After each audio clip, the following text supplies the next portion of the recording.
Da, da, da, da, da, da, da, da, da. Oh, I was reading a thing. Lots of notifications. Hello, hi. Are we centered? Oh. Hello, hi. Uh, it is not a moon, but it is a new month.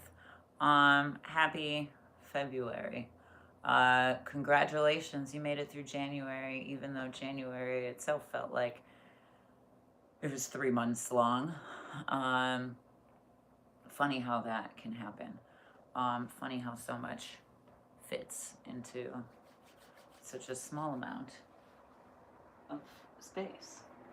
Oh, already so warm.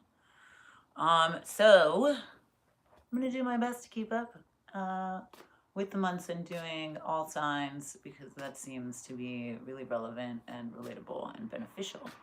And we do go through every sign, so it's very much going through the cycle of harmony is much like, chanting anything 108 times, much like, a full chakra cleanse or a full body massage. So with that in mind, the way to utilize these things is, one, you can listen to the whole thing because all of those energies will play a part, and you do know somebody that is any of these energies. And so that may help you navigate those interactions a little bit better. But also, typically you can look at your Western sun, moon, or rising sign. And then what I always recommend is, I think your rising in Western is your Venus in Vedic, or it seems like there's some relation there. But I think in Western you can also look at your Venus and your Mars, and that is going to say a whole lot about the tops and bottoms and ins and outs of your inner world and your outer world, and the ways in which you move through this world with love. So yeah,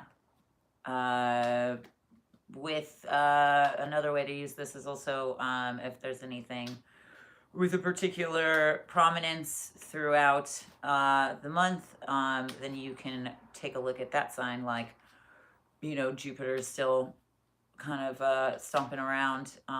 So while that's not your Mars Venus or your Sun Moon Rising, that does have a lot to say about the way that you navigate as well. So party on. That's just a little tidbit of the way you can use these things and compare what's going on now to what is something that you know or are aware of internally or have access to already with you. That is where we can start in any situation that we do not know the jam to. But yeah, happy February. It is Black History Month. It is the first day of February will be Imbolc for my witches out there. Or essentially a marking of the crossroads between, or like the cross point between, cross quarters between seasons, between the winter solstice and the spring equinox. So it's a fun little halfway point with some movement. I mean, that's also why there's Groundhog Day, although I don't know what that will predict. Oh, that just blew a card off. Maybe I should put that there. Beautiful. The Lunar New Year will also be happening soon. So go support your local Asian market. Mercury and Mars will fly too close to the sun in very Icarus fashion, and get lost in its glare. Whether or not that will be an immersion it's an immersion of many things, but will you use that as strength, or will you get sucked into the anger and rage and frustration of the world? It will be, and because it's hidden or sort of not visible to Earth, I think that will lend to some really irrational or impractical behaviors. And I think a lot of communication happens sort of internally or behind the scenes, whether that's, you know, holding personal ideas close, or being surprised by whatever happens when that movement concludes. Let's see. Saturn will have a very high heat conjunction with Mercury, confronting, which I think will be very confronting of our fears, and restraints, or what's to be made of it, because those are also very imaginary, and I think will create some discomfort considering we have very physical and tangible ruled signs like Mercury and Mars very close to the sun and very excited already, and this Saturn and the planets that it will sit with, I think will give a lot of way to understanding illusion or hologram, or projection, and how we will be able to differentiate between those perceptions, and whether we can distinguish between our intuition or insight, or misguided illusions. There are ways to alleviate the problems in the programming, and ways to sort of suss that out. So let me stop rambling, and we're going to start with Aquarius, because I love Aquarius, because it is Aquarius season, and I've got some really cool Aquarius homies, so shout out. We're starting with Aquarius. What does Aquarius need? Dear February. We're not going to breathe through a ton of this one. Although we should breathe for the first. I feel like I can get too carried away with just diving in, as if I'm the only one that can feel this. But a huge part of this is also you understanding where this arises in your body, and ultimately that you don't need me to tell you, or to get to a point where you won't need me or anybody to tell you. Cool. So with that said, we'll do one round of breaths, tap in, one round of 3 breaths, and then moving forward, we're just gonna pull.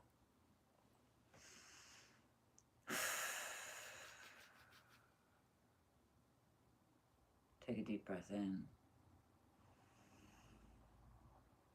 And exhale. Take a deep breath in. And exhale. Take a deep breath in. And exhale. And I always invite you to pay attention to any sensations that arise, so that you can also allow me to discuss the sensations that arise for me. Funny thing, very quick, like little tickle in my feet, in my foot, in a very directional foot. Again, that are rational, that need to move, that need to do, that becomes very primal brain, very swollen amygdala. I feel like primal brain or like primal feelings isn't really my vibe, or isn't something that I vibe with. I think it's a very misunderstood concept, and there are better ways of speaking about it. But so let's say like enlarged amygdala, like swollen sort of survival response, inflamed survival response. Again, I think that's going to be very much with how close Mercury and Mars are to the sun.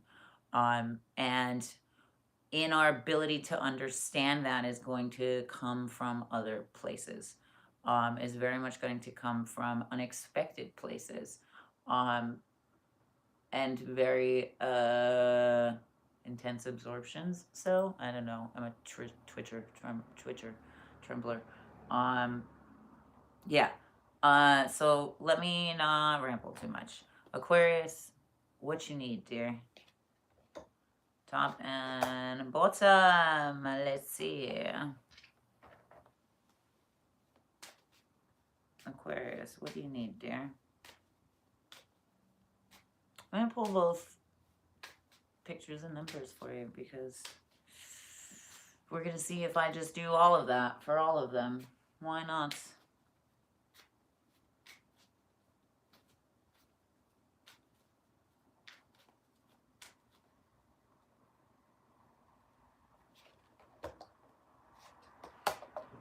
Okay.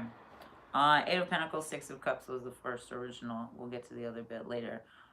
This is very much patience and brewing. So as much as we may be, that's also very much the impatience with spring rising is, you know, we're starting to prepare for the garden. But you can find yourself really impatient with just how quickly those seeds are sprouting or what have you. Not that this is, I don't know if this is actually necessarily the time to plant. But I think the excitement of spring is really invigorating. And so we want to do with it. And I feel like, I mean, I'm sure you'll see it socially. People are just like, it's not that bad outside and want to go do things. And it's actually still very frigid. But there's very much an inner warmth and an inner excitement that pulls them through that as well. What a perfect example of how you can be your own fire. The Eight of Pentacles reminding you of that patience, reminding you of horizons outside of the cold, connections outside of isolation, or growth outside of effort put into. It's a lot of faith in beyond possibility, or beyond what it is that you're even expecting or anticipating. I would liken this to like an even bigger raise than you asked for, kind of thing. If that applies. The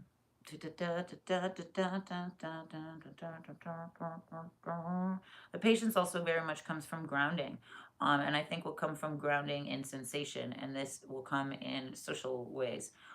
When we find other energies or other experiences or what have you, chaos in the world, like makes us feel very out of body or very ungrounded. There are ways in which you can receive healing from the environment around you. It's sort of like a reverse Reiki thing where you sort of take on the energy of, or take in the healing energy of the things around you. But also the ways in which you can just sort of like hold the ground and sense a storm coming, or hold the ground and expel negative energy, because that ultimately feeds the earth. It's paying attention to minor sensation, or even like I just said, paying attention to what was happening in your body, breathing with me, that will guide through impatience, or like what feels like a panicked blindness, maybe. The Six of Cups is a promise of perfection, I think, and again, growth beyond even what you had anticipated or what you projected, I suppose. Maybe that'll be a big stock boom. Who knows?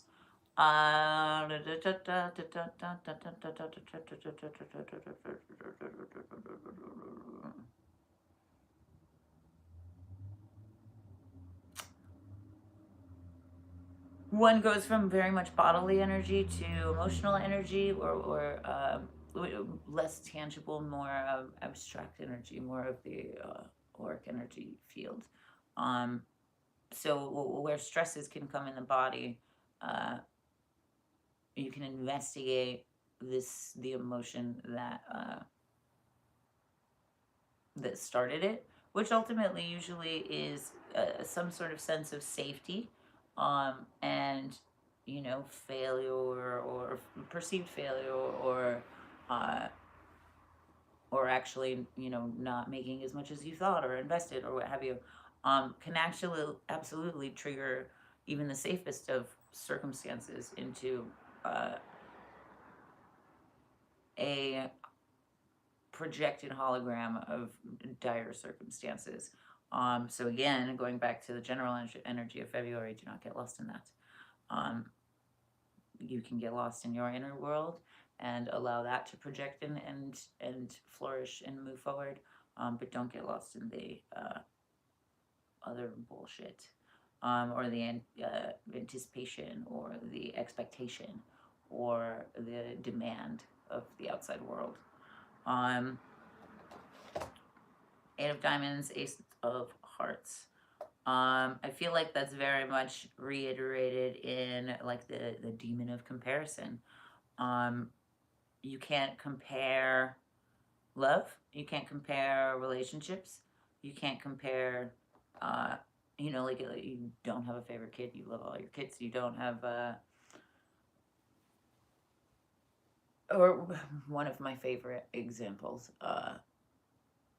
in times where you think, will I ever be able to love again to that magnitude?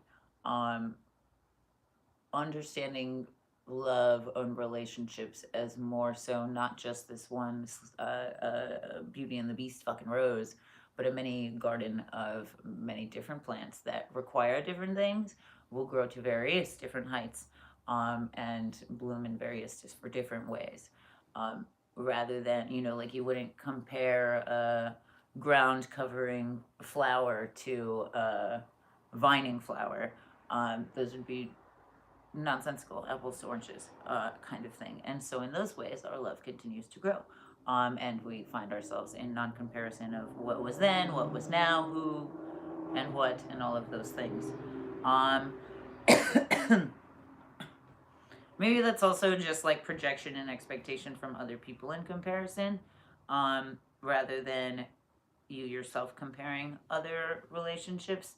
But it does have much more to do with cyclical thought, and whether that's in your own mind or in the environment that you're in, what that's triggering this like very literal expectation. And with this Ace of Hearts will lean itself toward is the success of the Six of Cups if we follow the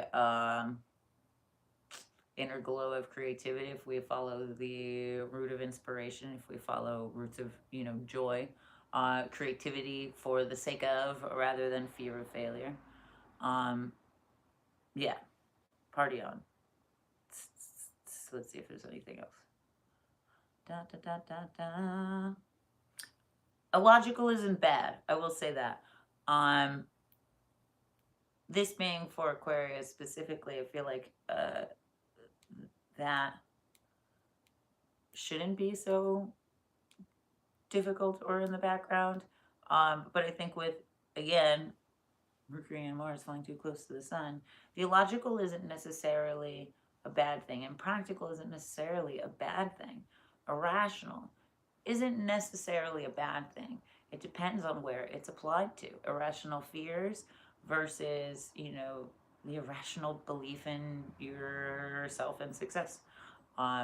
Irrational fears keeping you from leaving your house, and the irrational fear that you may just make it on time. Irrational success that you may just make it on time.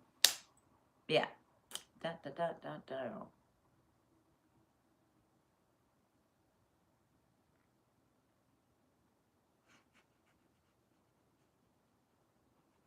I do feel like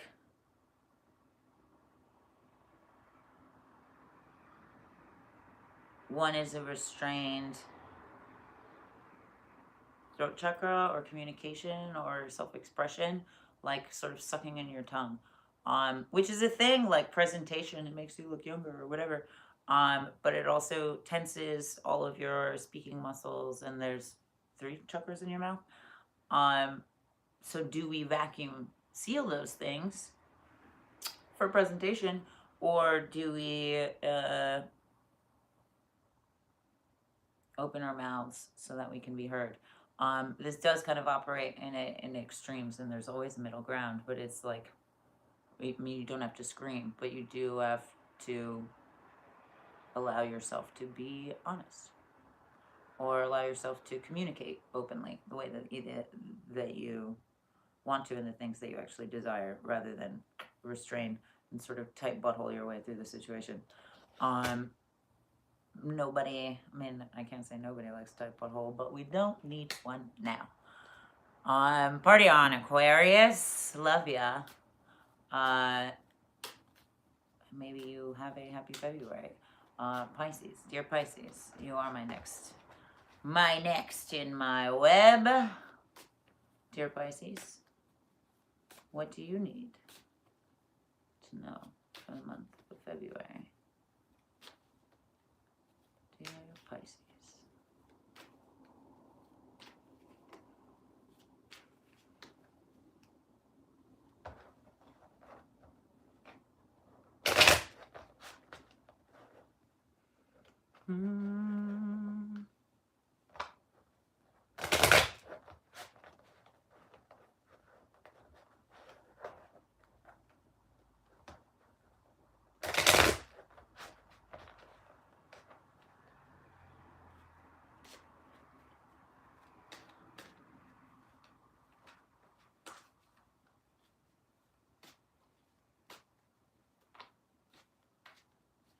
Interesting.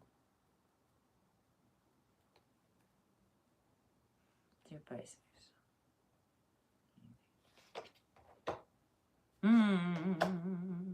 Okay. This is interesting. We're gonna see what this says first. We're just doing it. We're just going.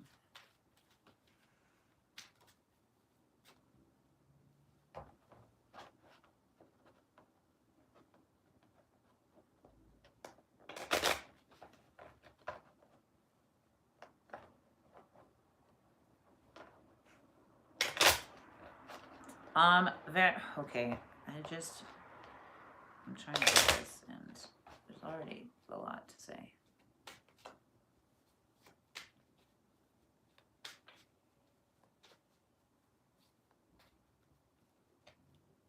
You already want to come out. Okay.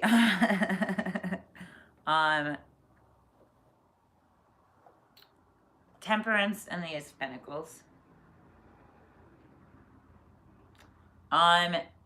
Temperance is a prime place of creation. It's very much quantum jumping. It's very much, time travel in those ways. It's very much an acceleration of memory and programming. It's very much the space in between. It's not just air. It's not just water. It can be very alchemical. It depends on what you do with it. It does have a lot of association to restraint as far as intoxication goes. I literally saw a bar the other day that had temperance in a neon in the window. I thought that was quite funny. What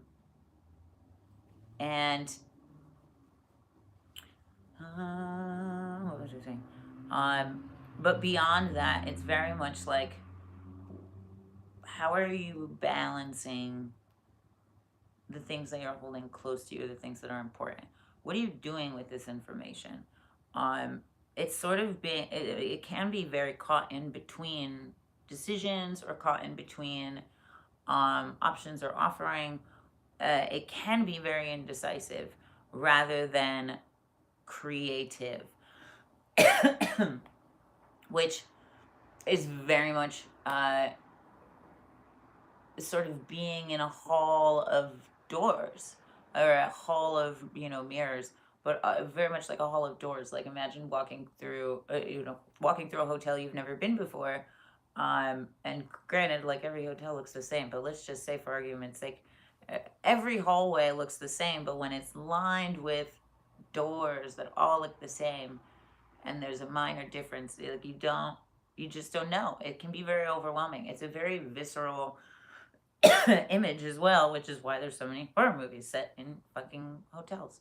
But and it's also very much because of that, or I think very pivotal to that, its use in movies is because of its grand metaphor of, this chamber of thought and this chamber of realities. that meditation or psychedelic trips will often lead you to or show you those doors, but is about you being able to, but ultimately I think is about you being able to synthesize rather than get lost in. That's a lot to say. The Ace of Pentacles, when this is clarified and decided, when we decide which door we want to walk into, because I don't know, we can also be lost at any point. Ultimately, any moment is the moment, and any door can be the door. Any door at any time, and you can make your own too. How cool would that be, in a hall of doors, and not know which one to go through because they all look the same? If you could walk to the end of that hallway and draw your own. That is what this Ace of Pentacles is. But that is understanding all of the wisdom that comes in that space, which is also why, as much as I am like pro psychedelics, I do not recommend people do it the way that they do, or the way that the corporatization of it has really influenced, because we lose sight of that Ace of Pentacles, and we do kind of get lost in the catacombs, and lose sight of, much like Mars and Mercury are flying too close to the sun. But when you alchemize those experiences and you realize, beyond the charlatan and charade of it all, it is an incredible, this isn't even just like an offering. This is more like a relic of truth. Like, imagine if you were able to like bring proof of your acid trip back, which I think is something that I've strived for, and ultimately, like, we should, and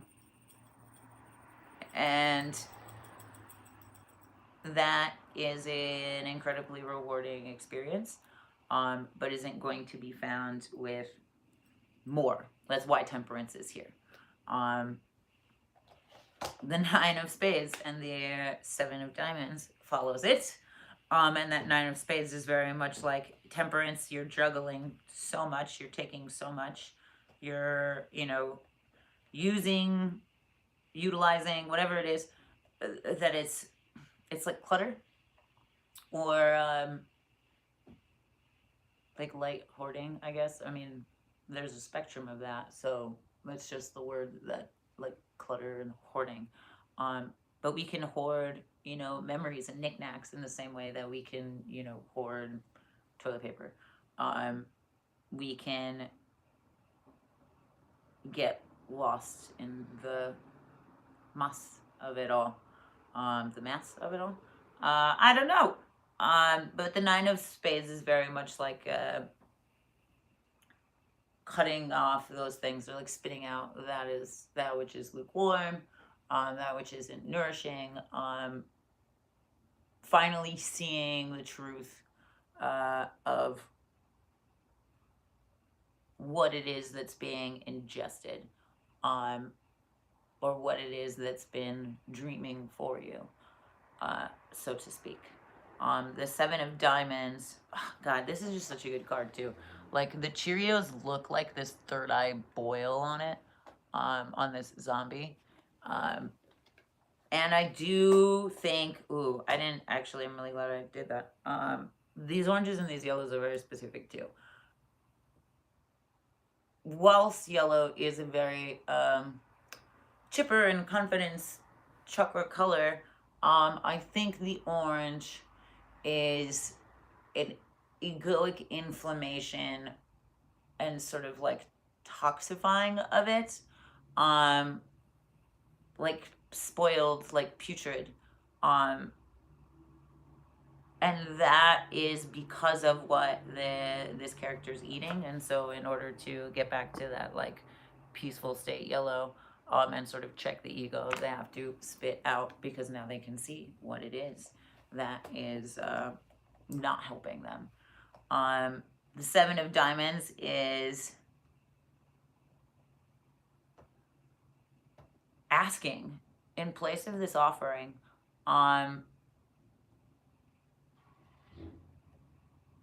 So I do think that this Temperance and this Spades is probably taking a little bit more precedence, and this Ace of Pentacles is a little bit more hidden.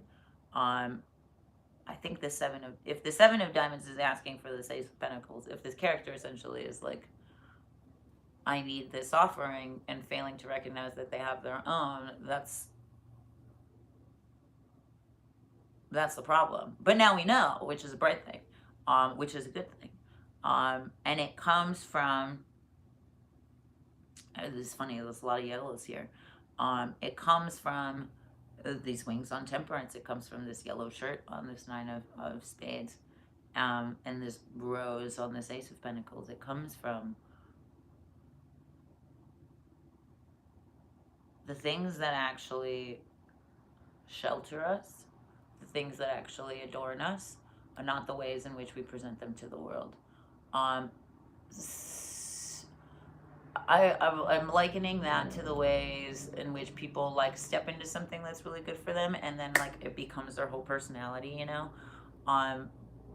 The opposite of that. Let's step back from that. Ultimately, is I think where this wants to go, and that will allow us to be able to see rather than need more. See that we have this Ace of Pentacles already waiting behind the door that we just have to see and believe in, beyond all of the other doors that may be opening and closing in this possible realm. I hope that makes sense. That very much is an interesting visceral state to be in. So my heart goes out to you, and you got this. You will be let out, because there's people here for exactly that reason. And I think finding yourself in that place at all is because you have been there before and you've gotten out before.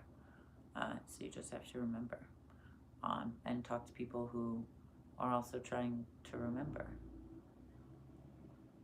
But, okay.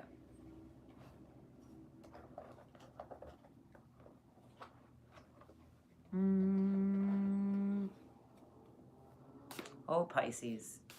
Of course you're at the bottom of the ocean and just need to see. The irony is the bottom of the ocean for Pisces is probably a little bit more where Mercury and Mars are too close to the sun.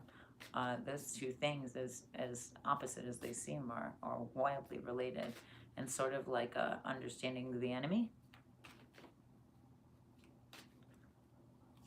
or the opposite, propaganda, or however it is you want to look at it. All right, Aries, what's up with you? How can I help you?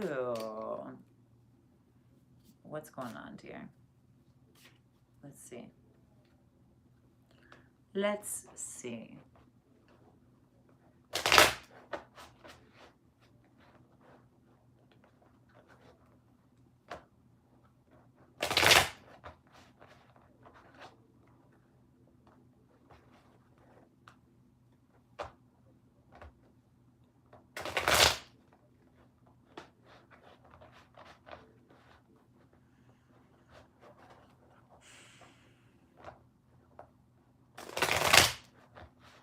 All right.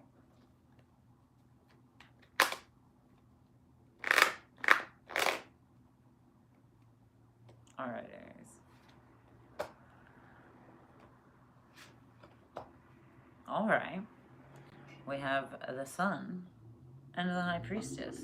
Both major arcana cards, both major transition cards. I think Aries is a little excited for their upcoming season. It's really not that far. And Imbolc marking the beginning of spring, or like the end of the winter solstice. But that energy sort of in the air is very much like the excitement. You know those people where they're like, my birthday's in a month. Only it's not quite a month. It'll be a little bit. It'll be a little bit, dear. But it is also very much your moment to shine.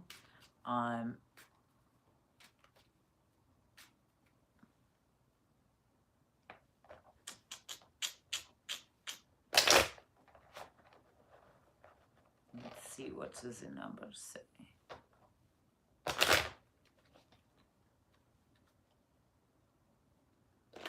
That was smooth. I like that. Ooh. Ooh. All right. Very fitting. The Sun, the High Priestess, the Queen of Wands, the Queen of Swords. The Queen of Swords knows her shit, so does the High Priestess. I feel like they are very, and this is like moving into, it's a very clean program. It's very, like solid steps and a very clean process and a very great, like clean product. These two things together are very efficient and very, very much like their own well-oiled machine. It's kind of awesome. The Sun and the Queen of Wands, the Sun is inverted. So whilst the world is a bit dim, and while, you know, spring ain't happening for a minute, again, that Groundhog Day thing, I'm sure he's not stoked about it. But contrary to that, the Sun is very much about, again, that own inner heat. And like I was saying, those people that are like, let's go out because it's still freezing, but they're so excited about the spring that they're already warm inside. The Queen of Wands is very much understanding of how, just how they can find that. It's like knowing how to make yourself come. Excuse my illusion, but that's perfect.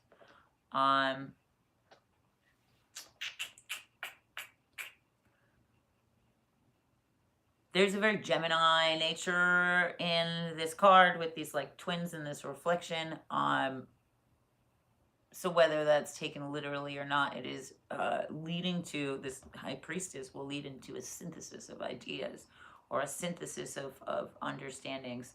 Or, you know, in big terms with the world, because isn't America like ruled by Aries or something like that? Or the way that the world's own progression is. This is why I think that the election season is when it is and what have you, is synthesis of AI, potentially, or a synthesis, a deeper synthesis with some sort of computing system, which is also already on the rise. Whether or not it makes another breakthrough or something is a different story. But beyond quantum computing, like there is a step beyond quantum computing that mimics much like a human brain processor. So in a very human and like spirit sense, you know, that's really understanding your habits and your controls, and what your motivators are, so that you can accomplish whatever it is that you choose and whatever it is you put your mind to.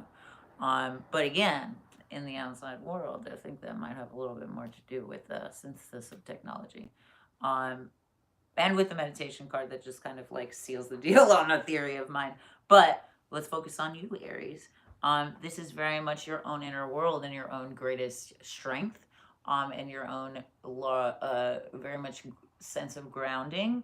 And I think where you can begin to open up, because you'll sense less lack. You'll see maybe more excitement because, you know, there is signs that the winter's ending and that you're starting to see buds and flourishing in yourself and in your personality and in your life, which is really great and really wonderful. And that synthesis will really streamline your ability to be efficient in whatever it is that you're doing, and be very aware of how it is that you want things, how it is that you want to feel. Don't get trapped in that. A huge part of this lesson is also understanding how flow works. and this inner sun meditation world not being diminished by outside circumstance.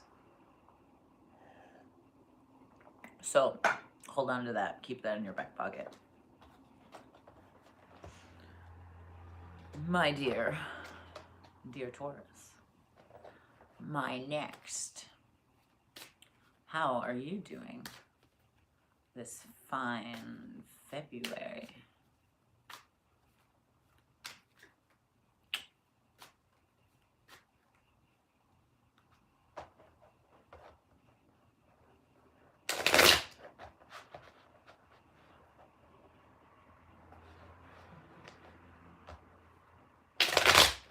Hmm.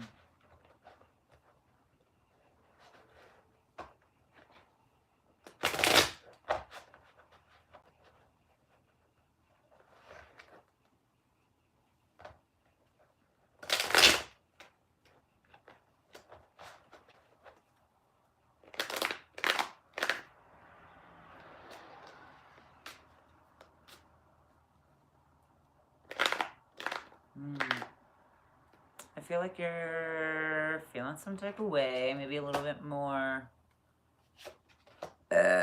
Oof. Maybe a little bit more of a lush, maybe a little bit more desired. Hopefully. The Seven of Wands is here, which would very much be lots of offerings and lots of suitors in some context. However, that could be a lot of overwhelm and overworking yourself, and having sort of too many plates spinning, having to juggle too many things, and sort of losing sight of why it is you started in the first place, or like where that like central motivation comes back. I think when you can stretch yourself too thin, no matter how motivated you are, it absolutely takes a toll on you. And so you just have to navigate a little bit back, and maybe that's, sure, all of these things bring you joy, but what are the things that are necessary in this moment, or are the most beneficial, or what have you, to sort of cleanse that list, I suppose. Cleanse this Seven of Wands, and remind yourself of the ultimate wand, which is the one that you carry. The King of Pentacles is also here. I forgot to pull numbers, so we're going to do that.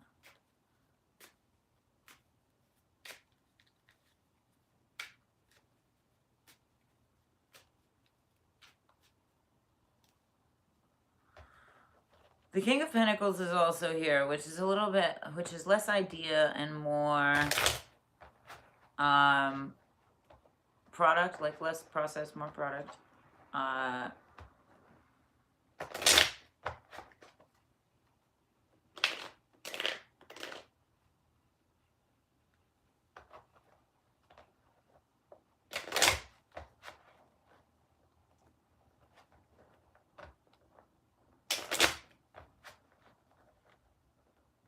do feel like everything's whittled down to like only the major options, like the Seven of Wands turns into 2.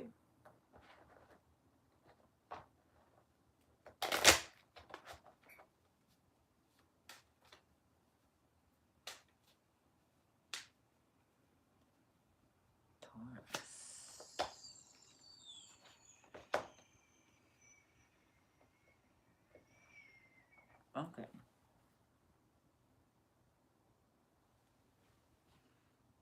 Ten of Spades, Nine of Hearts.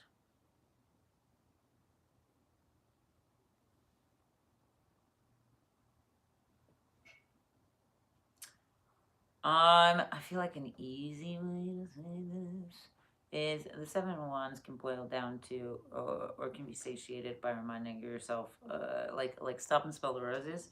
Remind yourself why you sing. Remind yourself what it is that is the great, like the joy of the tune. What is your genre? That brings the most joy, and that sort of whittles down, I think, all the unnecessary extra categories. And again, sort of stretching yourself too thin. Now all of that is directed and bellowing from one central point. Again, that one central wand.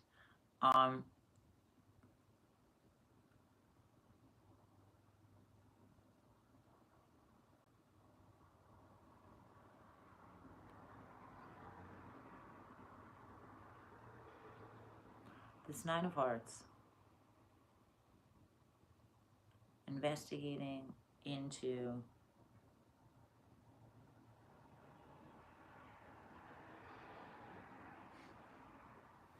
ultimately what like wants to be offered. The King of Pentacles is very much an offering, but is sort of more like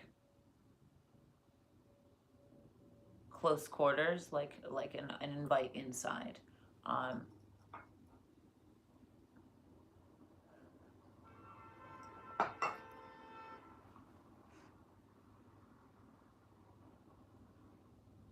It definitely goes back and forth between silence.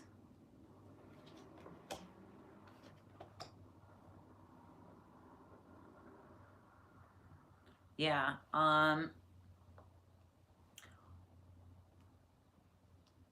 For the grand statement that the Seven of Wands and this Ten of Spades very much beckons, it is a reminder to go back to basics. And that's very much small chords, small notes, like singular notes. And the baseline structure of a situation or of an endeavor or of just where your focus is. If our focus is everywhere, then it does just kind of make a tornado around us, or sort of minimizes that perspective to only there. It's like we're constantly, like if you were spinning, like when you are spinning, they recommend you find one point on the wall, right? Wherever it be. You have so many options in a singular plane. But I can't imagine what it would be like to spin or pirouette or whatever. Picking a point like all around. In fact, that would probably be that much more difficult, if not impossible, or more dizzying in general. So maybe look at it that way and slow down and find the major points that you want to hit, so that you don't find yourself exhausted or find yourself sort of thrown on your head, or find yourself isolating because of it, or find yourself disappointed because you went back to the drawing board. Does that make sense?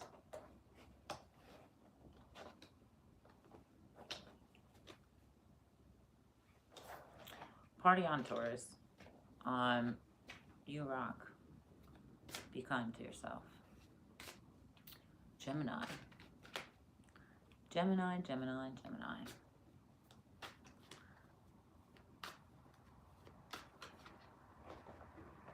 What is up with you this February?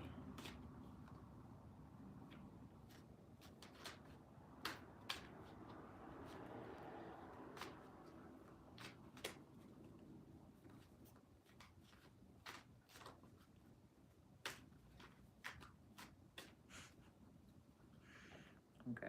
I'm not going to say anything until...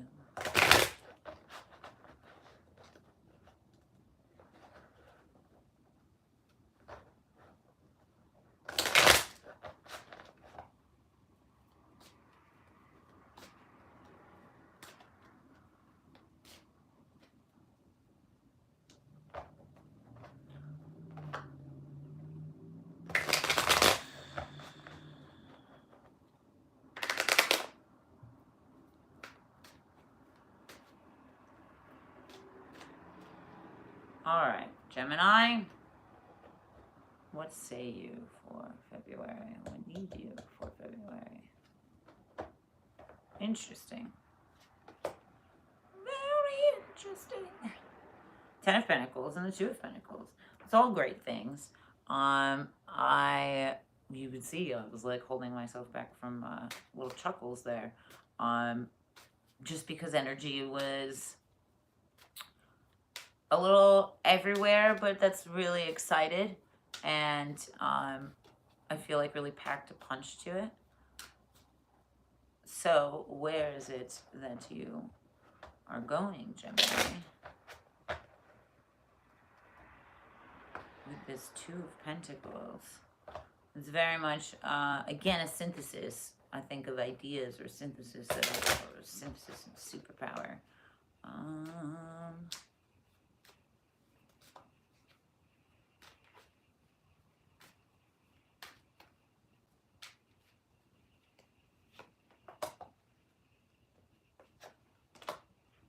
Ooh, okay.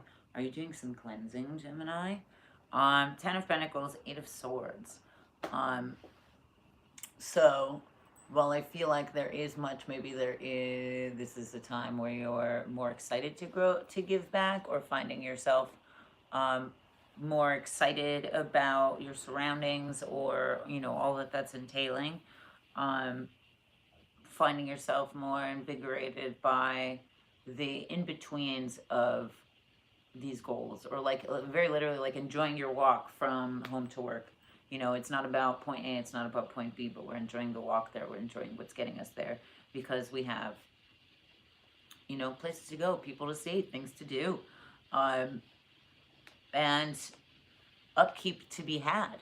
The Eight of Spades is very much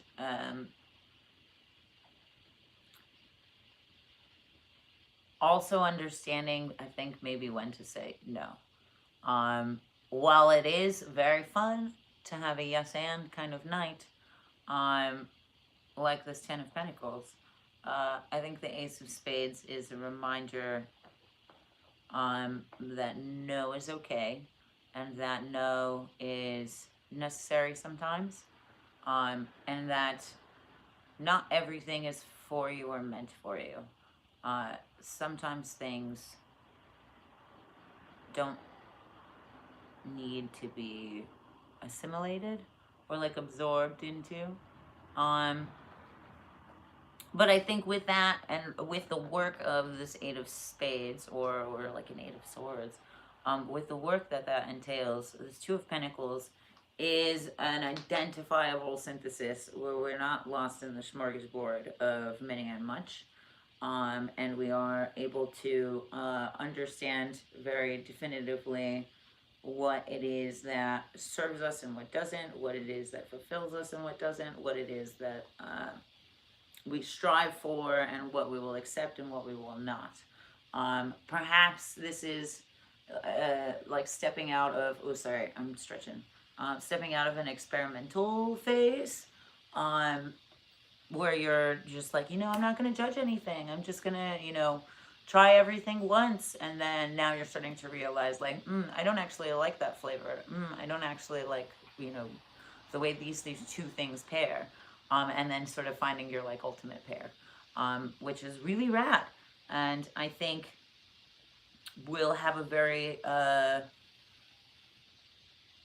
well-defined and, like, clean and, presentable facet to it. Not that that's the priority, but I think that's something that your mind will enjoy looking forward to.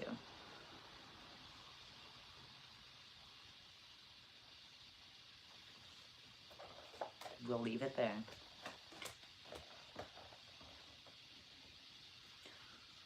Dear Cancer, how are you? Well, I hope. My fellow water sign.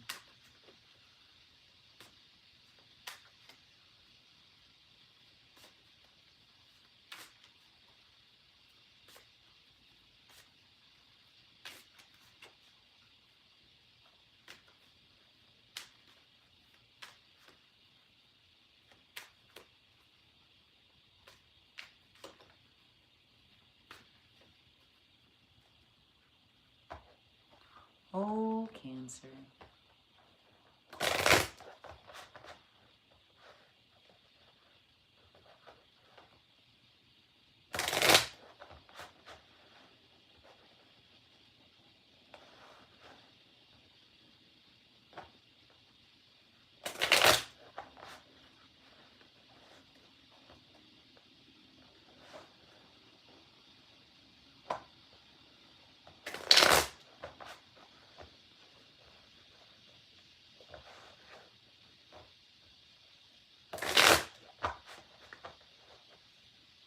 Cancer.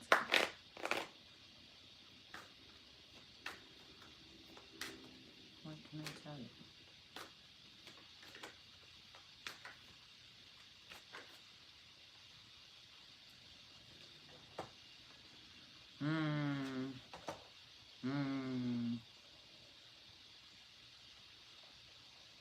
Don't mind my mumbling.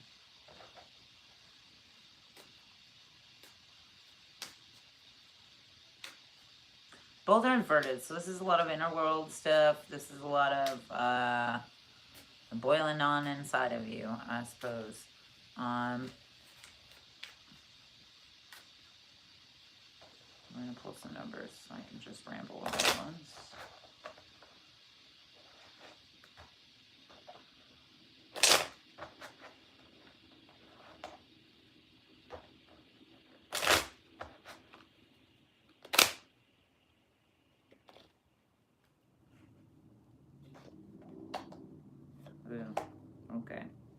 Okay, perfect. Damn, that was loud. That was really intense. That was kind of somber. I'm not surprised. Cancers are really intense and emotional. I would know. I'm also, not a Cancer, just intense and emotional. Five of Wands, the Page of Cups.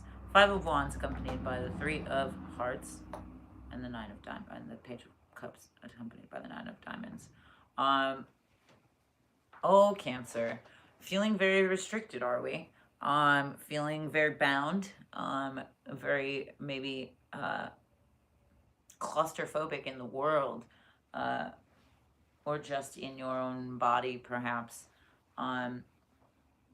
It's very rigid.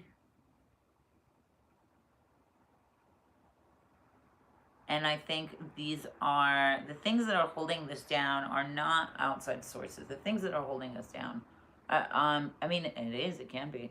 But this specifically, there are two hands like pulling on these legs, and they're like sort of ghostly. And I think that they're very much like ethereal or like, you know, intergalactic or something. They're coming from the sky. And this is, and they're red and the blue. This is very much like the imbalance in our own minds, the imbalance with our own energies, and the ways in which we sort of shove ourselves into certain parameters or boxes, and restrict our ability to, you know, exist in one way or another. Three of Hearts is very much like at, it's also inverted, so it's at war with the brain, but I think inverted is like at war with the body too. When the brain feels unreliable, or when it feels like it's against you, or when the body does. And I think that's one way to put it, but rather than the body attacking you, I think it is very much the body or the brain attacking us. I think it's very much the ways in which it tries to communicate the things that need to be paid attention to most. For instance, in, you know, depression, there will be, I mean, God, if you menstruate, there's just time periods where it's just going to punch you in the throat. And, you know, you'll hear, or you'll have thoughts and hear bits of yourself, you know, picking at your insecurity or picking at your greatest insecurity, and sort of demeaning you, when in actuality it's, I think, a really great opportunity to address that insecurity and what and why it is showing as a soft spot or a vulnerability, and what that ultimately like leans on. Maybe we're not afraid of failure, we're afraid of abandonment, but our depression's going to pick on the failure, and, you know, our own acknowledgement and our own knowledge and our intuition will remind us to address the deeper issue, to address what the anger and the screeching is hiding.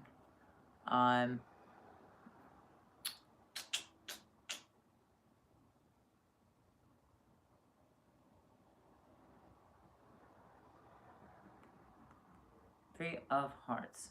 Technically the emotional energy, which would make it like a Three of Cups. Which is interesting because that's very much sharing and sort of stepping out rather than restricting or holding in. It's very much sort of an antithetical energy, and maybe that's something to reconcile. In what ways, and this is something true too, like I don't necessarily know if it's like a constant formula, but in my experience, when like affirmations from your loved ones is or support from your loved ones is a prominent source of the way you the way you enjoy receiving love, or the way that you really absorb receiving love. When we are down, we tend to isolate more, almost like deliberately depriving ourselves of that thing, punishing ourselves for needing healing at all. And that's a vicious cycle that's very much like the inner colonizer sort of tearing you down again. And what a silly thing to be punished for, or to punish yourself for. How self-flagellating, how Catholic. No offense.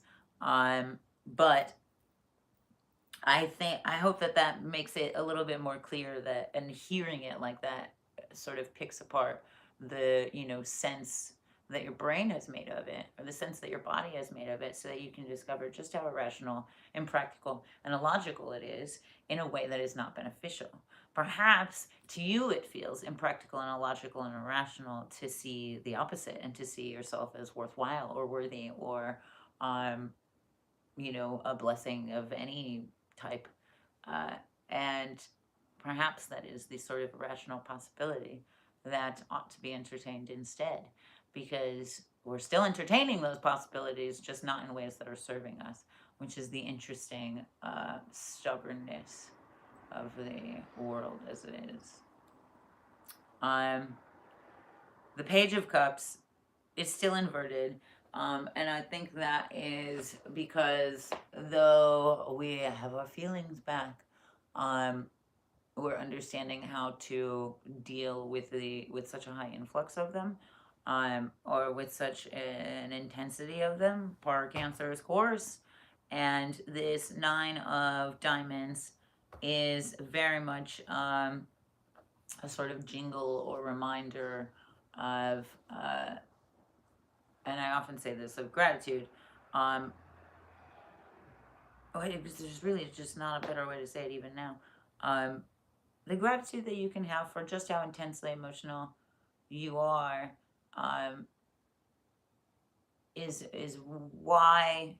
like what makes you who you are. Like the extreme negatives is also what makes your positives so good.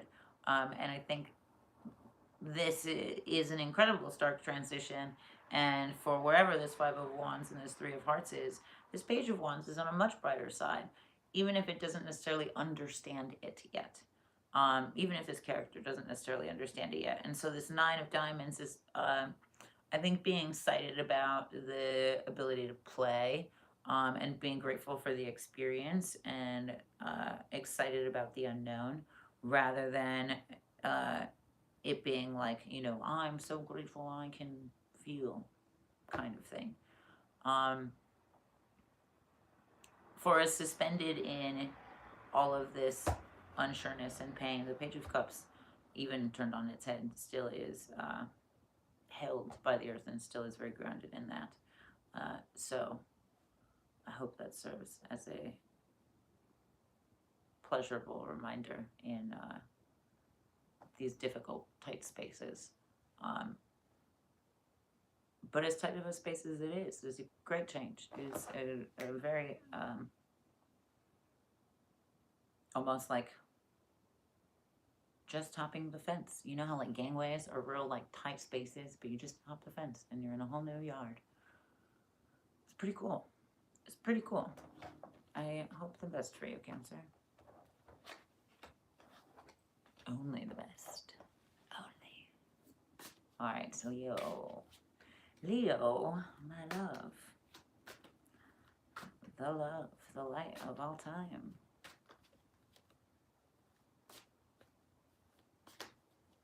And bias, of course. Because I've loved a Leo before.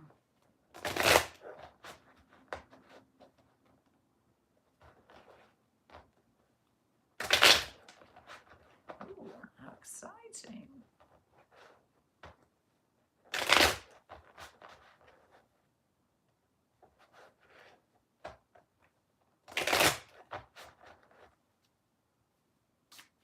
Oh, hello.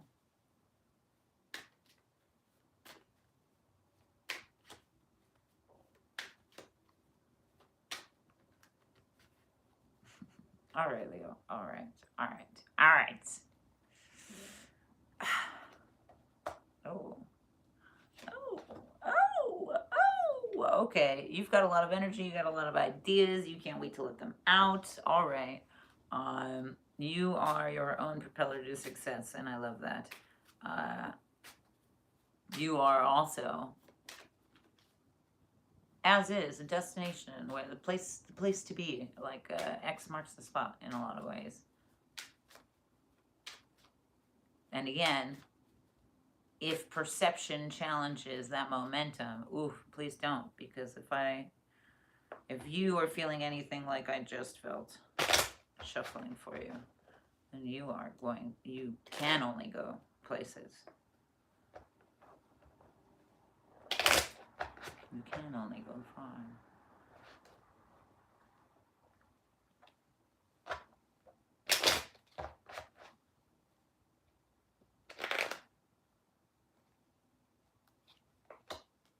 Oof.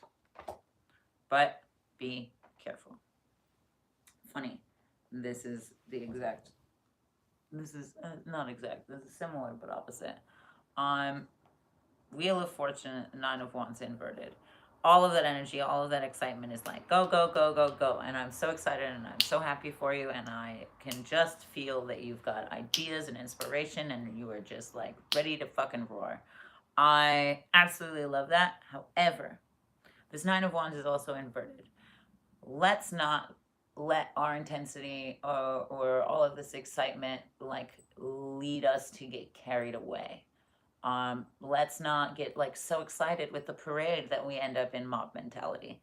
That is very much the to and fro of this Wheel of Fortune. Don't let somebody take your energy and spin it for you. 100%. I feel like living in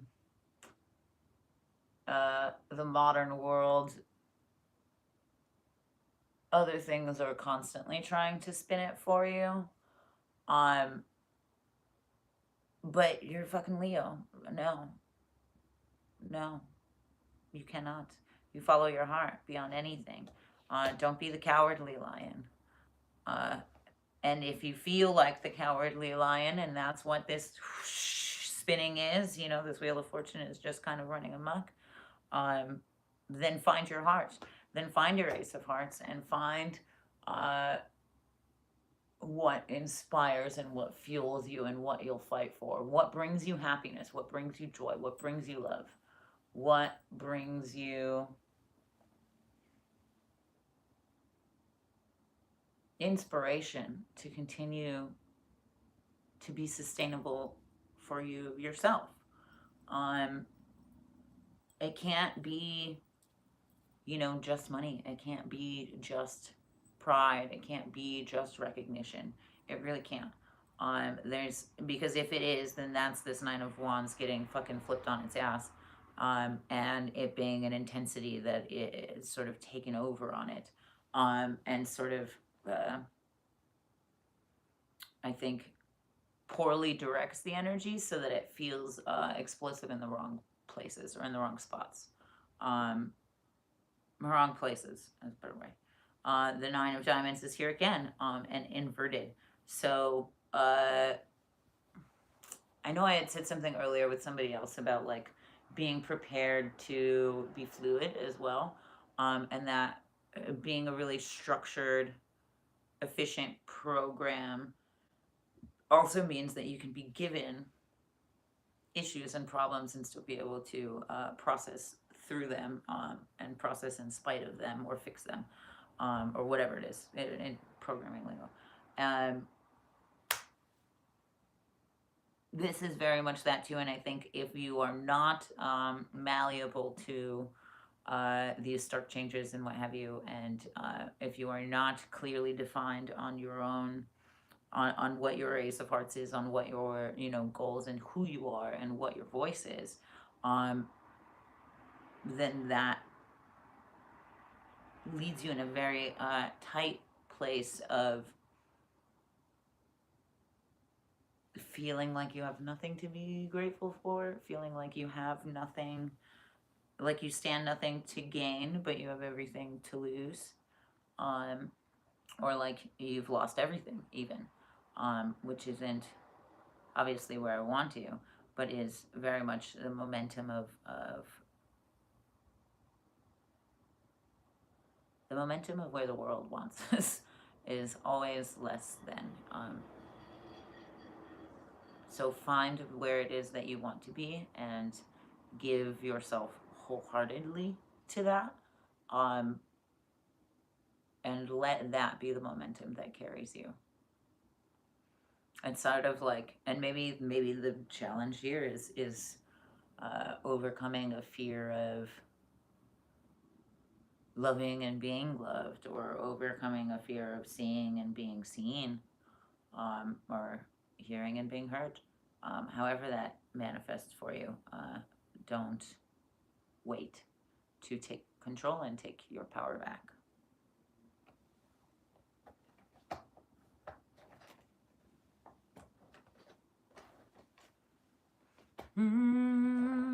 Go Leo. Fucking A. Alright. Dear Virgo, how are you today? Love you. Miss ya.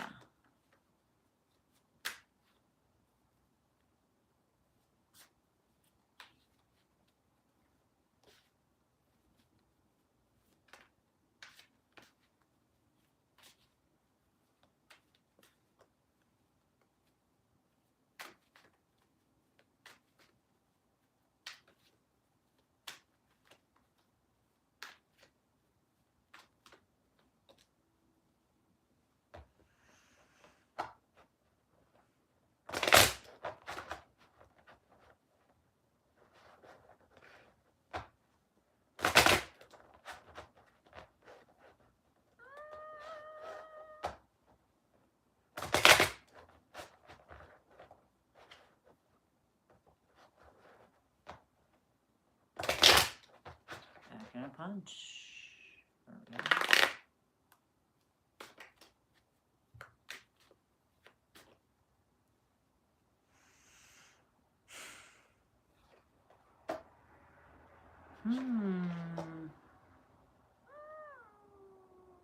Okay. You saw me shuffle that a ton. The Sun and the High Priestess.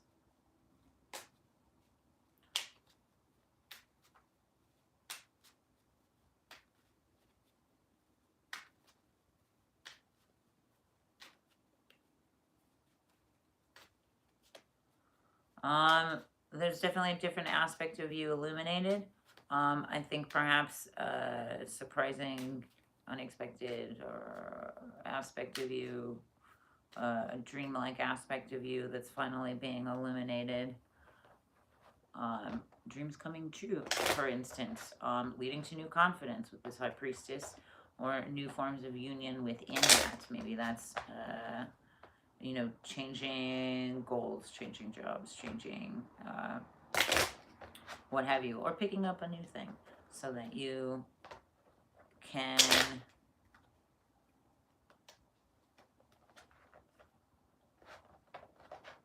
make young dreams come true. There's a lot of youthfulness,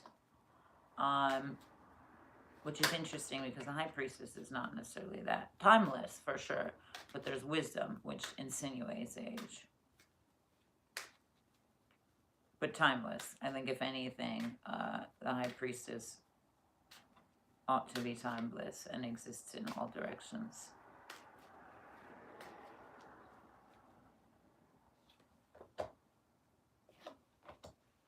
Ooh, okay.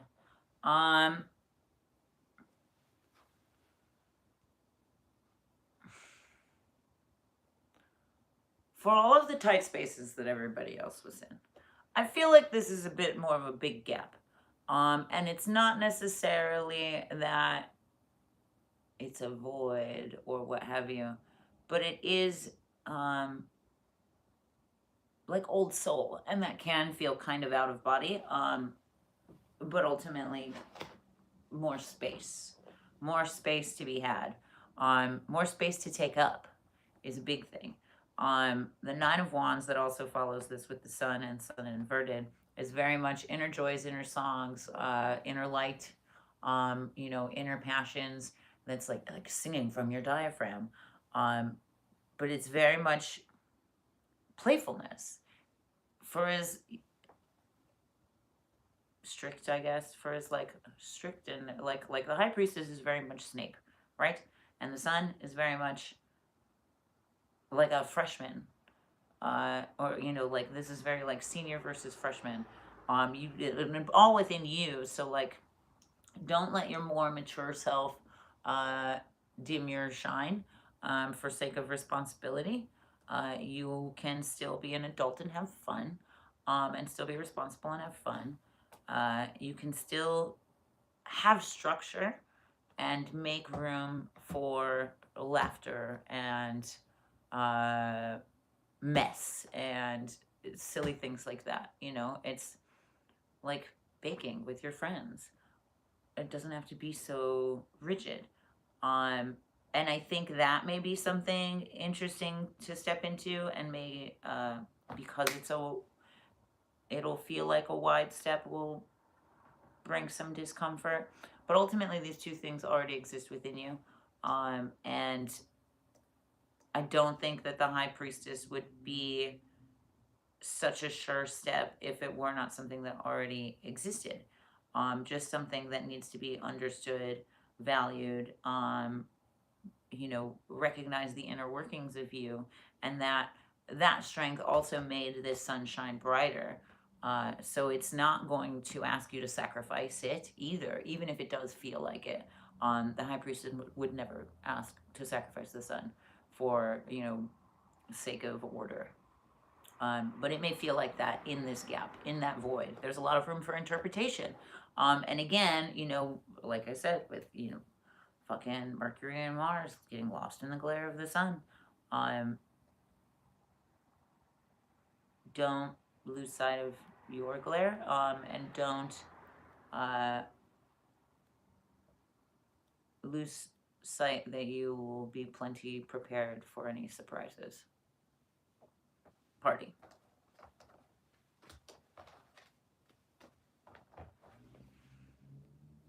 Libra is next.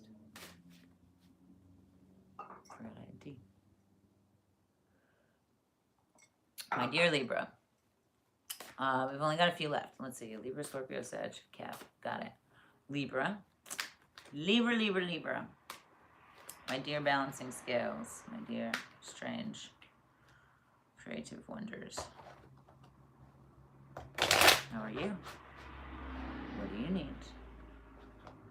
How can I help?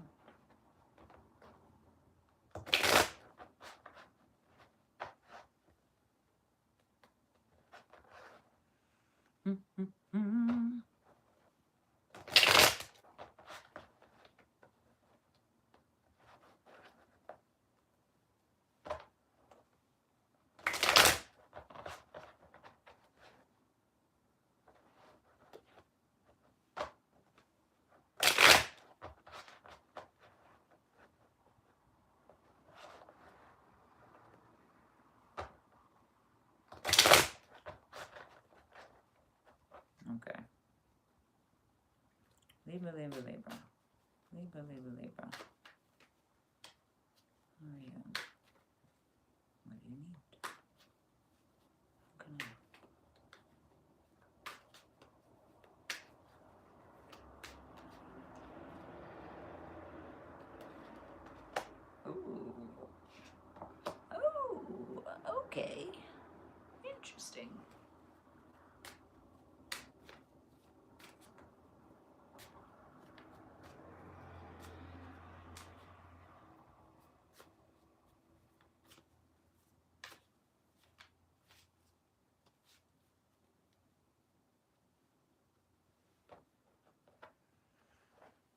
Um, okay. This is a lot of inner world stuff, but not just, obviously. But I feel like that's, even in the outer world, I feel like isolation, or like very small or secluded.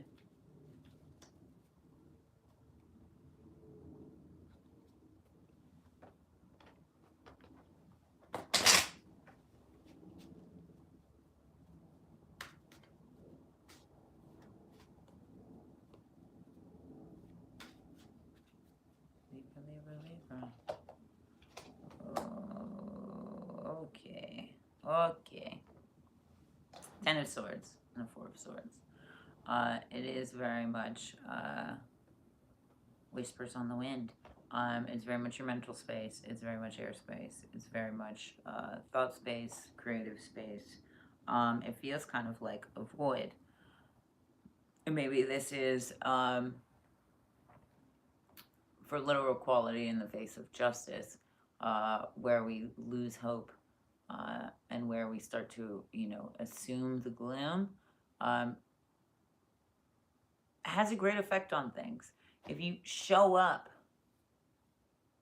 in that way, it's like similar to like particle experiments. It'll change the trajectory of things for sure. Your inner world changes the trajectory of your outer world. So if it's doom and gloom inside, it's damn sure more doom and gloom outside. Are you brave enough to counteract? Do you feel like you can? Do you feel ultimately very wounded and beaten down? The Six of Clubs that comes with this Ten of Swords, I think,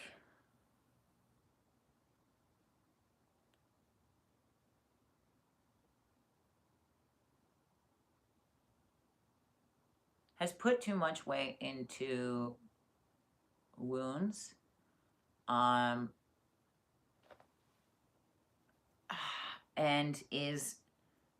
it would do you some favors too. It would be becoming of this Ten of Swords kind of energy to understand balance, that can be had despite, or regardless of, like, very literally, like if you were to lose a leg, are you going to continue to be Ten of Swords about it and continue to be like, woe is me?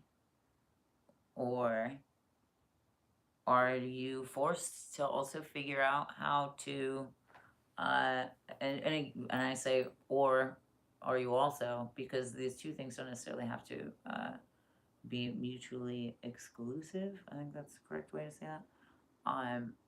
But ultimately, you'd probably wake up one day and be like, I can't fucking do this anymore. And you would, have to figure out how to, maneuver and learn to do things like that you used to in whatever way you have to now.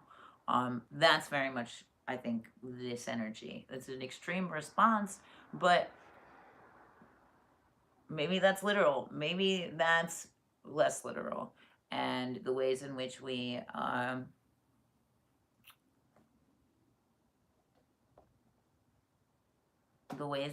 make our lives harder by prolonging our adaptability to circumstance, the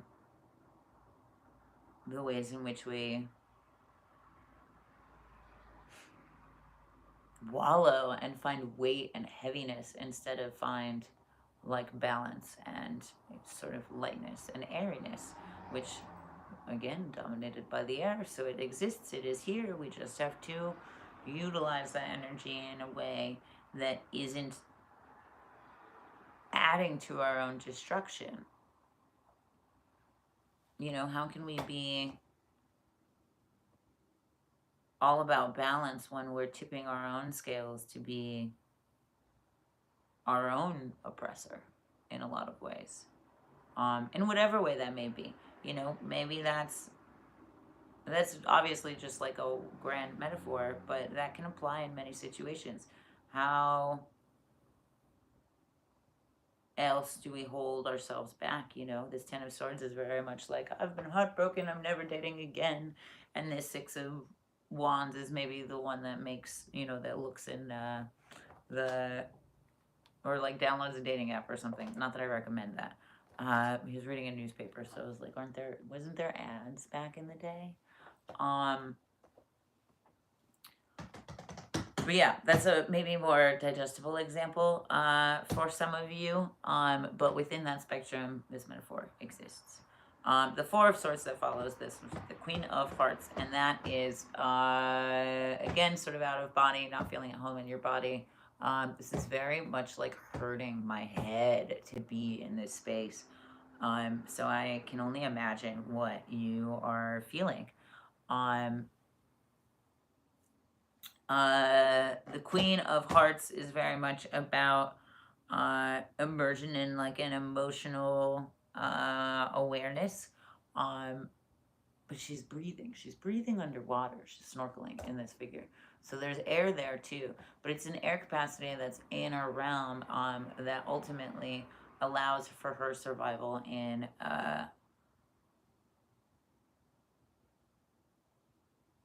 not normal circumstances. I couldn't think of like that's not her world. Underwater is not her world. And you know, maybe this world doesn't feel like our world, but our inner world is ultimately what we have to lean into and what we have to speak of, so that bits of that can exist as a possibility in a safe space, or like a version of home in ourselves. It's very intense. That also sounds like really leaning into what it is that you're feeling, and really leaning into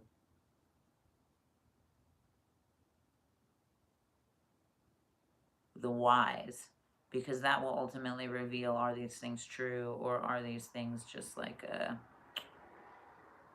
blown out of proportion in my imagination.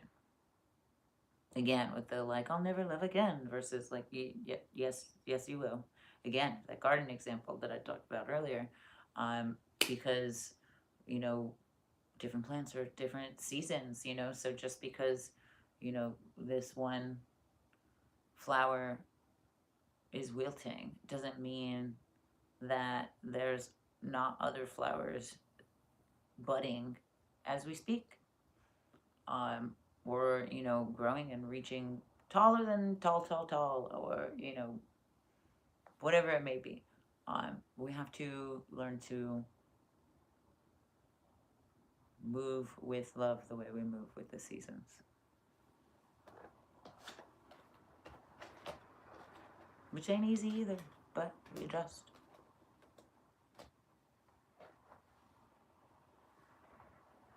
Oh, okay. I'm very happy to be out of that. That made me nauseous. That was not fun. Sorry, Libra. I love you. I'm here for you. And I'm sending you good. Lots of love. Okay, but Scorpio. Your raging mother. Scorpio. The penetrator.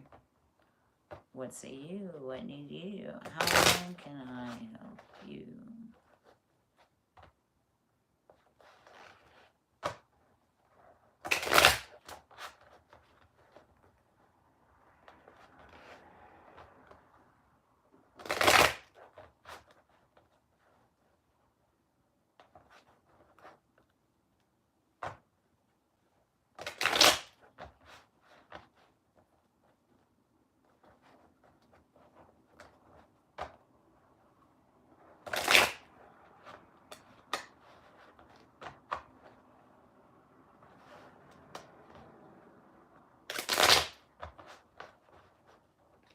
Party. What's up, Scorpio?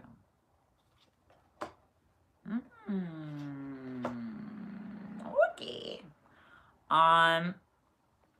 I just felt in that shift of energy that perhaps you are operating a little bit more in silence, or a little bit more mindfully, maybe being a little bit more careful about what you're saying. understanding this behind the scenes energy that's coming, perhaps. And that's also because Pluto's already, or can already see it. Pluto can already kind of predict these things because it's on the opposite side, and it's like, it's kind of like, watch this. Four of Pentacles, Knight of Cups. The Four of Pentacles is very much creating with that inner world. In the ways that people say, like, you know, don't talk about your favorite idea because, or don't talk about an idea that you're planning because, you know, people will, like, it'll open it up to, like, bad energy from people or whatever, people that will wish ill upon it. I think there's maybe more personal and, like, internal reasons for it. Granted, that is a thing. People and their sticky energy can be gross sometimes. But I've read that it also, essentially, like, your brain and its reward system are sort of already rewarded in pride and ego. And they get the, you know, stimulus, it gets the stimulus response of people's, like, excitement and people's curiosity. So it kind of already gives you the high, and your brain therefore no longer finds interest in really putting an effort to it. However, do not get caught up in just never speaking things into existence. Your inner world, your mindset, your voice, and open throat chakra are all things that are going to help you create the reality that you want to. This is very much light and sound, and the two things that create reality as it's perceived. And so the Four of Pentacles is very much creating from heart, creating from a definitive doorway in that hall of doorways, and with safety and confidence, like without the idea of, you know, I am not safe, I am not enough, I am not, without all of that shit. Very literally, if you take a look, like dressed in red, this is dressed in a positive and open root chakra, and stabilized in confidence, and a very balanced solar plexus.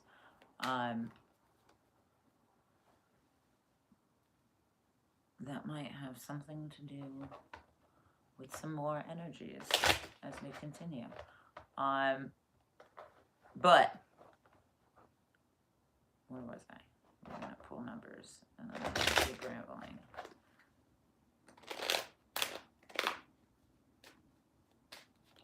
That also, like, very literally is causing these trees to bend. It starts to form the world around you, and where you could be the star of the show, or like the star of your world.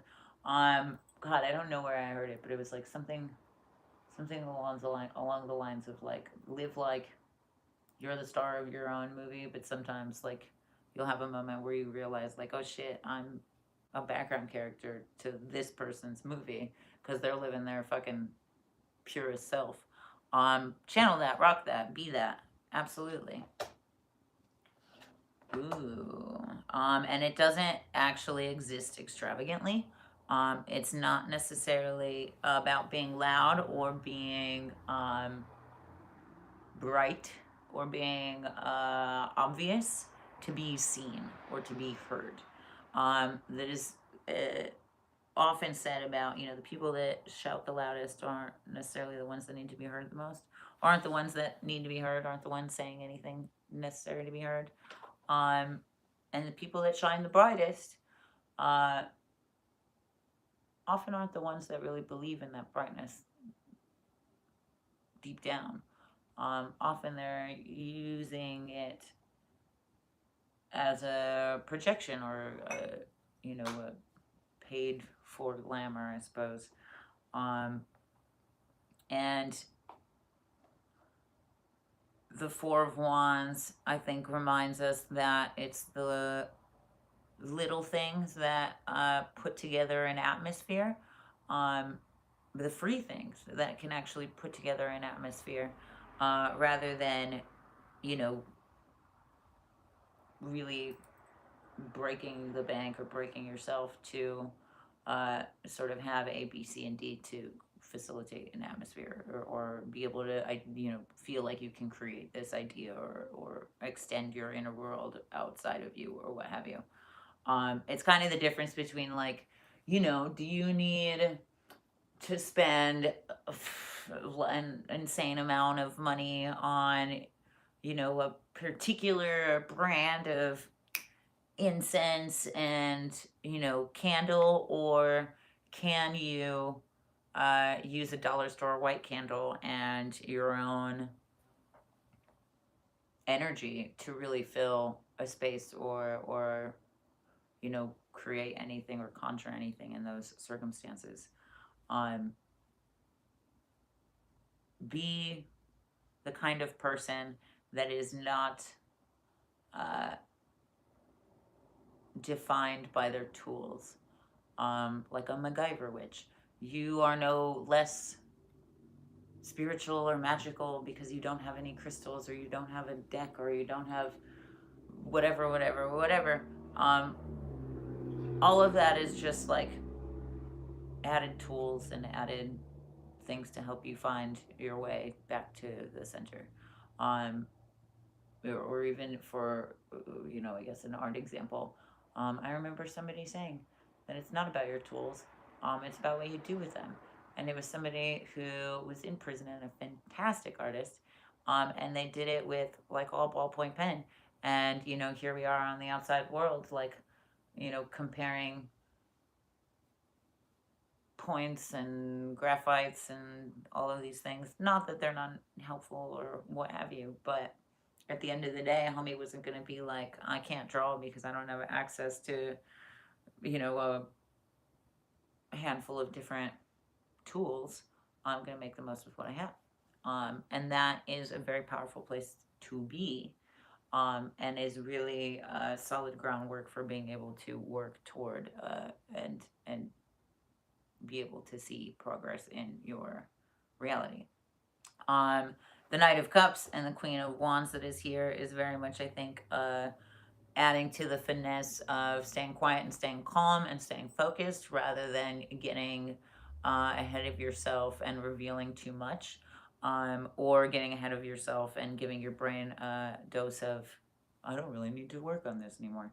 Or getting ahead of yourself and taking yourself out of flow state and finding yourself at odds with whatever it is you're creating. Maintain authenticity at a steady pace that is not rushed or over intellectualized, but gives ample room to feel your way through whatever it is that you're going through, doing, or creating. Rock out with your stinger out. Party on, Scorpio.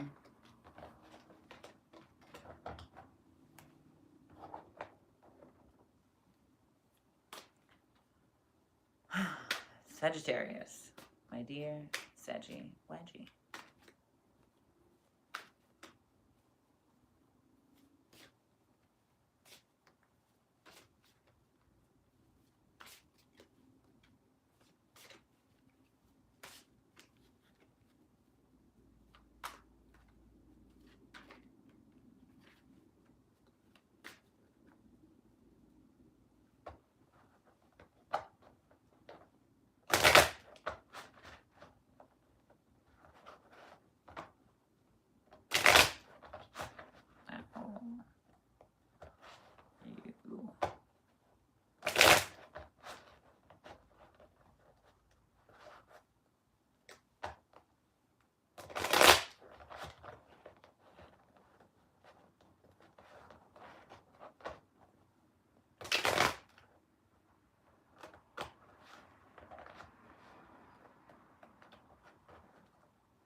All right, Sagittarius.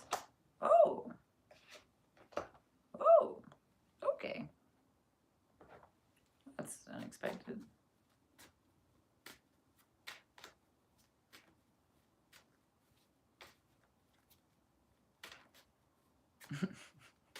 This is wildly unexpected, actually. Give me a second and I will explain why.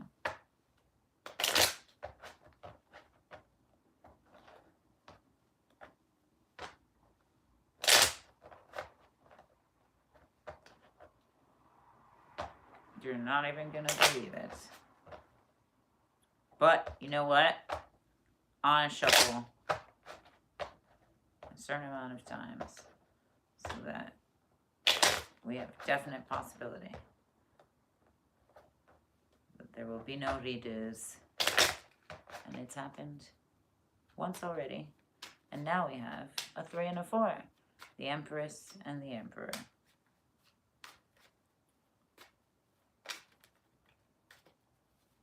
Which is a steady upgrade, really.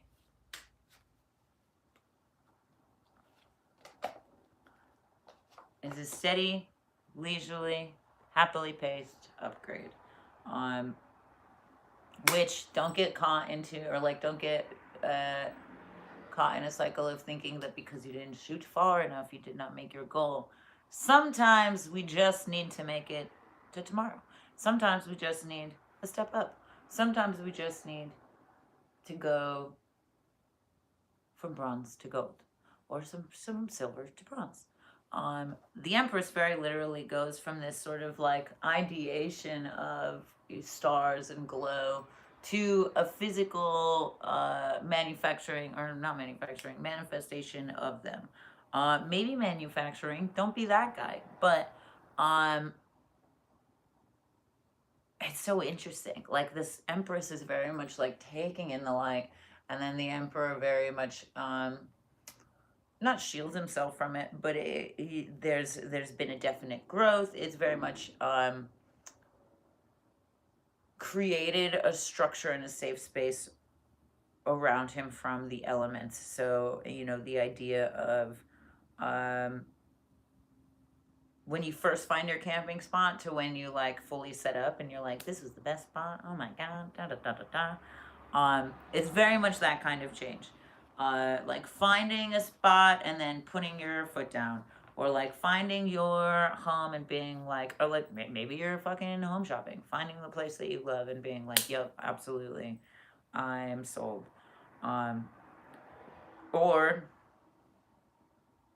again with the colonizer reference, but like finding land and putting a flag on it. Hopefully we're not going down that road. The Empress is with this 3 and 7. This is all very much sort of cerebral, energetic information that moves into a very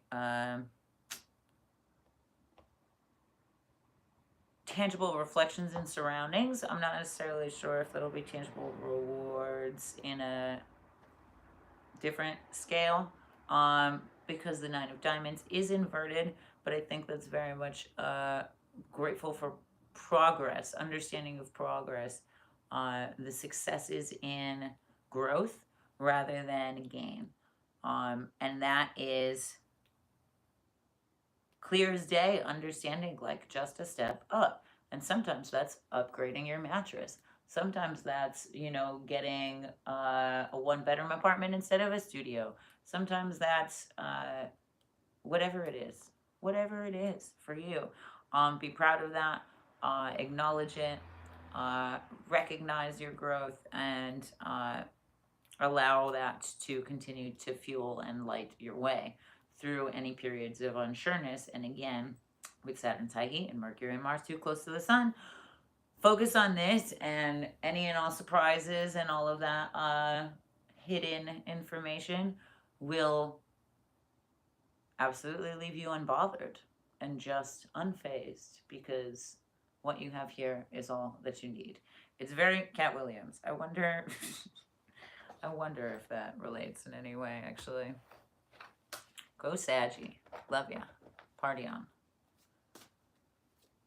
And our last, and certainly not least, however greatly misunderstood, Capricorn.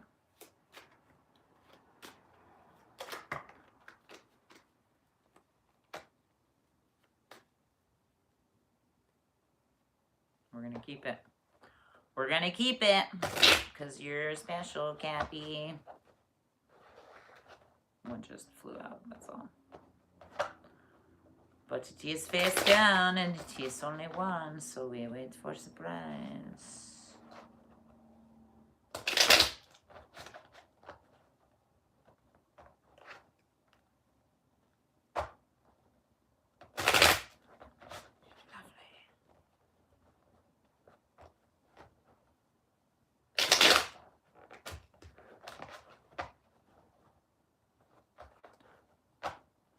Got something to say already.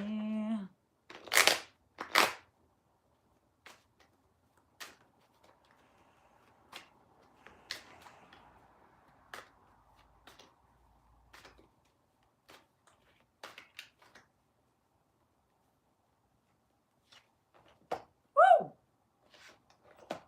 Okay. Okay.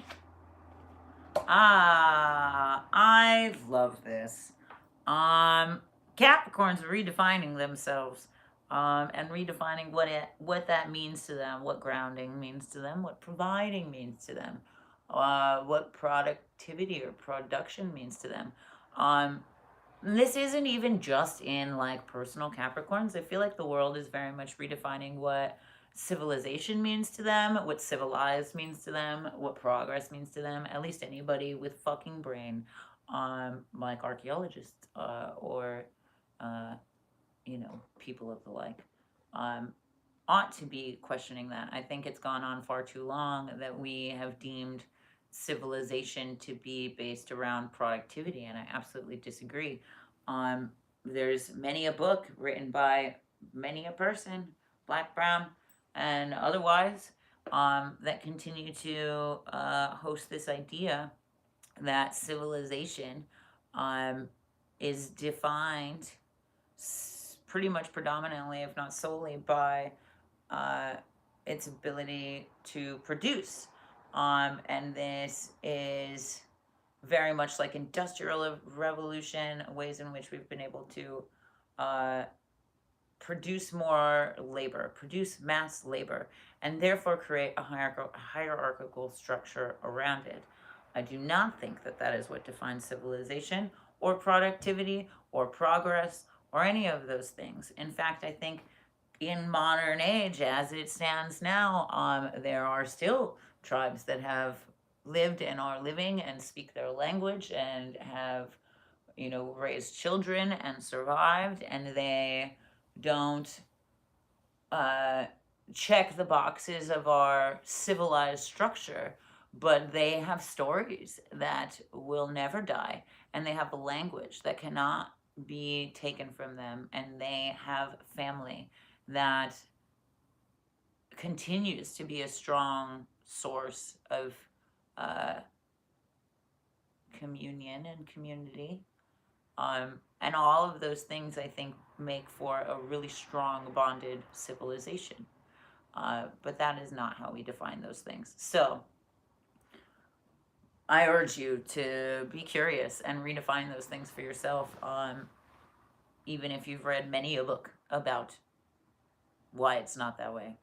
And I think the star being the one that flew out, and very poignantly so, Capricorn's very much not going to be told who it is anymore or how it's going to be defined. Capricorn is going to redefine their own structure and understanding of. So take that energy and run with it, my little abolitionists and revolutionaries, please. The Emperor is here and inverted. How lovely. Let's topple the system, eh? Let's turn it on its head. But in your inner world, let's challenge, you know, preconceived notions about you and yourself, especially if it's just led, or if it's just been something to do with commercial Western astrology, because that is not the only way, and I think ultimately feeds a lot of ego, and is designed to do so. I don't think it's not good, but I do think it's a perspective, like a lens in an eyeglass pair. I think there's other forms of astrology that serve as other lenses, just like you have different lens strengths on different sides of your glasses. And just like you can have additional lens filters put on. So utilize that information so that you can improve discernment and improve understanding and sort of really clarify the kind of structure ultimately that you want. I think it'll be a much softer structure, a much more forgiving and fluid structure than it has been in the past. And in general, I hope that all around. But this Queen of Pentacles follows. So even if not in the world, I think in the internal world, find ways. You can and you will find ways in which you are able to produce, preserve, and protect yourself in new and surprising ways, and in ways that are again more forgiving, more allow for more growth, that are a little more spunky and spontaneous maybe. It's kind of like giving me Miss Honey vibes, or like Miss Frizzle vibes, and really accepting of that, and really allowing that to be what you lead with, even if that is something that society has told you is too much, or to be hidden, or to be shunned, or what have you. Again, understanding the confronting your fears and your restraints, and understanding what you want to make of it. Because chances are, for somebody like you, Capricorn, those fears and restraints were not you or yours. Those are prior maybe agreements or non-consensual agreements with this fucking world. So free yourself from that, so that you can, and you know, with things moving, with Pluto moving into Aquarius, you're ultimately very free from these sort of long-term structures. So you know, throw yourself a divorce party and live it up in a way that is honoring to you, that leads you to this star and this Queen of Pentacles. Ooh, we didn't pick numbers. That's what we didn't do. We just had so much to say about you, Cappy.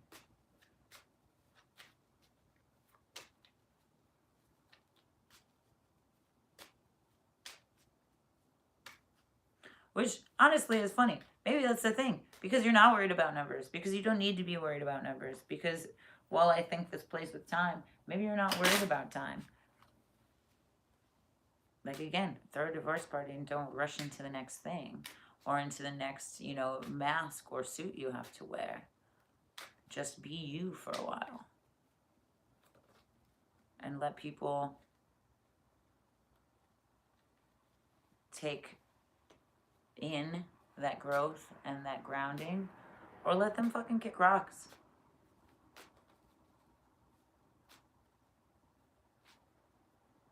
They can bask in your glow, but they cannot shit on it.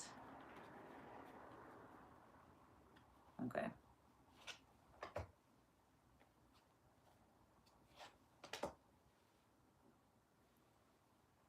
Okay, the Four of Hearts very much relates to what I just said. You can bask in your glow, but they cannot shit on it.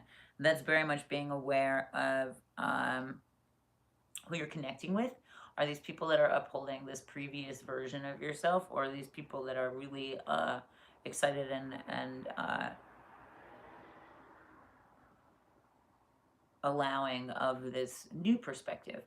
It's very much like people often say with like the key to long-term relationships, is choosing your partner every day, or being willing to allow them to discover new versions of themselves and accept that.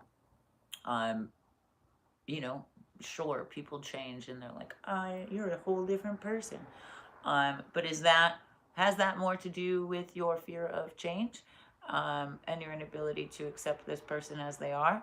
And, you know, sure, absolutely, there's situations where we cannot accept. You know, if somebody suddenly became a drug addict, that'd be a different story than somebody suddenly, you know, wanting to spend more time at the gym than watching Netflix.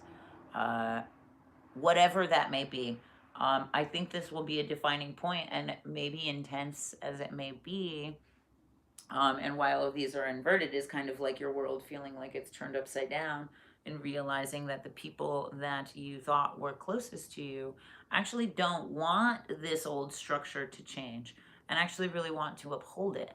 And that's not necessarily sitting right with you anymore.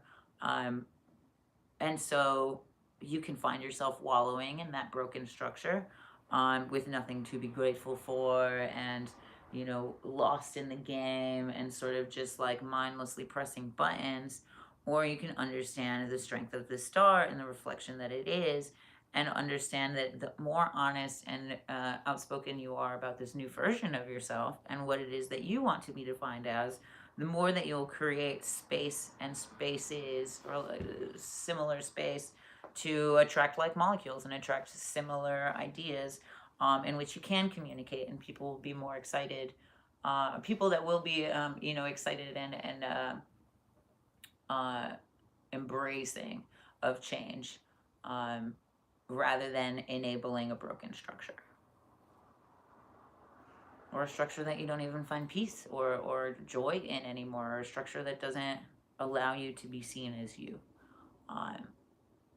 And yeah, that's just ain't no way to live. I think Capricorn knows deep down that they don't want to be in hiding. Damn. All right. Well, I hope none of you are in hiding. I hope none of you feel like you're hiding. But we're confronting fears and restraints and shit. I hope that all of this was really helpful. I did ramble a bunch at the beginning, so I'm gonna leave it there. And hopefully that moving throughout all of these energies, a few nuggets of wisdom finds their way into your pocket, front pocket, back pocket, whatever. But party on. Thank you for rocking.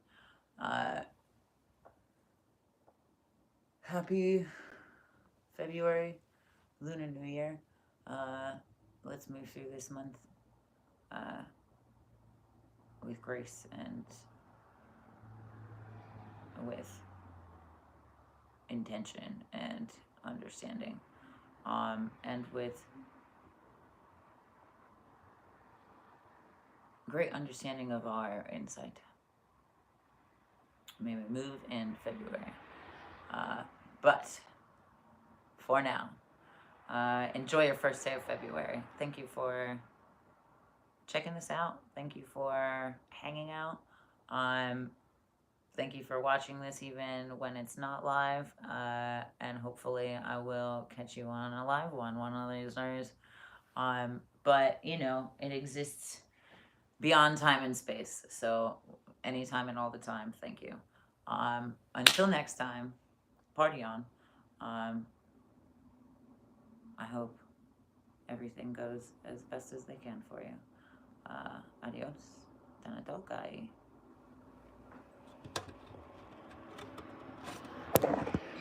Oh, gotta shut me off. Bye. Love ya.